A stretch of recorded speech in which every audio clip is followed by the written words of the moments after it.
Welcome, welcome, welcome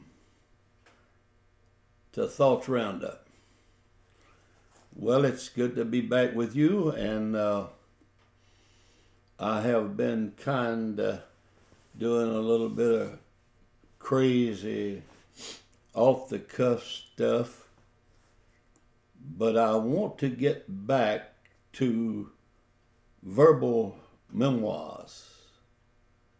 I'm very interested in picking that back up. And there's something I want to tell you, but it's a little bit longer, so today I'm going to jump over one, and I'm going to tell you something that happened past that.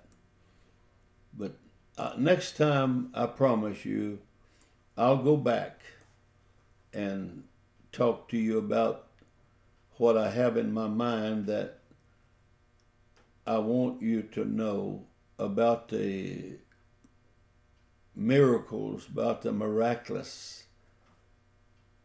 My life, not because I'm so religious and so holy. That's not. But God has, for some reason, filled my life with miracles, kept me going. He saw the way when I didn't know the way. And so when my wife and I, when we went to Dallas, we had $380-something when we left Louisiana to go to Dallas. We didn't know anything about Dallas. All I knew is that I had a call. And I had made one trip there to spy out the land. And I didn't see a lot of grapes. I just saw a lot of hard work. But we drove there. And I'll tell you about the first night there later. But about 2 days or 3 days after we were there, I told my wife, I said, honey, I'm going to look for a place to have church. And she said, well, where are you going? I said, I'm going to a realtor. Well, said, OC, you don't have any money. Well, I know, but I got to start somewhere, and that's the only place I can start. So I got to this realtor's office, and I can still remember him and his office after all these years. That was in the 60s. And I told him that I was looking for a church. He said, how much do you have to put down on it, a church? I said, I don't have anything. Well, what kind of financing can you arrange? Well, I've just been here 3 or 4 days. I don't have any. And of course, well, he said, I don't know how you're going to manage. Then he said, just a minute.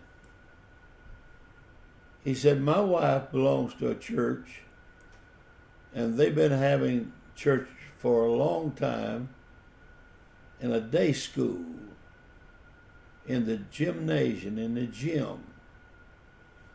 And he said, in fact, there's 3 or 4 churches that's been built from that day school, and said they just want $137 a month.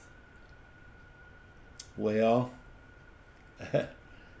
that's a lot of money, And so I thanked him, and he gave me the address, and I got an appointment with Miss John E. Fickling it was Fickling's day school. And I saw the gym and everything, and I met with her, and she was a very nice, classy lady. I said, Miss Fickling, Mr. So-and-so told me about your day school, your gym. And she said, oh, no, brother. Oh, no, she said, the church, the Baptist church down on Ferguson Road, I believe she said the Presbyterian church, and I believe she said an Episcopal church, they're all built from being in my facility. But she said, it's a lot of trouble to me. It's a lot of problem. And I'm not interested in any more. I said, Miss Fickling, you know, I appreciate you doing what you've done. I thank you for helping the Baptists. Thank you for helping the Presbyterian. I thank you for helping the Episcopals. But you know, I'm sorry. It makes me sad that you'd stop with us. She looked at me and she said, how many do you have in your congregation? I said, 3. Myself, my wife, and my daughter. She looked at me and said, and she studied a long time, she said, I want to turn you down so bad. You don't know how bad I want to turn you down. But said, I can't. She said, I'm going to let you have that facility as long as you need it. And I'm going to let you have it rent free. You don't have to pay me anything. And we went in to that facility and we built up a congregation. And I'll tell you about the rest of the story a little later. But I think I will go back maybe the next time and pick up the first night we were in Dallas. And I hope that you appreciate or enjoy somewhat my verbal memoirs. And thank you so much for being so faithful to listen to Thoughts Roundup. God bless you.